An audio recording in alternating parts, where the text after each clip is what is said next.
在铁路货运中，正确的货物装载和加固规则至关重要，以确保货物在运输过程中的安全。选择符合货物性质和重量的合适包装和容器，如木箱、纸箱、托盘等，确保货物可以安全地装载和运输。铁路货物常用装载方法有顺装、横装、立装、卧装、起级装载、爬装、突出装载、跨装等。遵循货车的最大载重限制，避免超载货物，以防止车辆过载导致事故和货物损坏。对于悬挂部分的货物，需要特别注意加固和固定，确保货物不会在运输过程中晃动或脱落。在货物堆放过程中，使用支撑物和挡板来固定货物，防止货物倾倒或移动。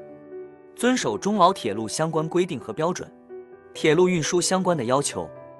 确保货物装载和加固符合法规要求，以保障运输安全。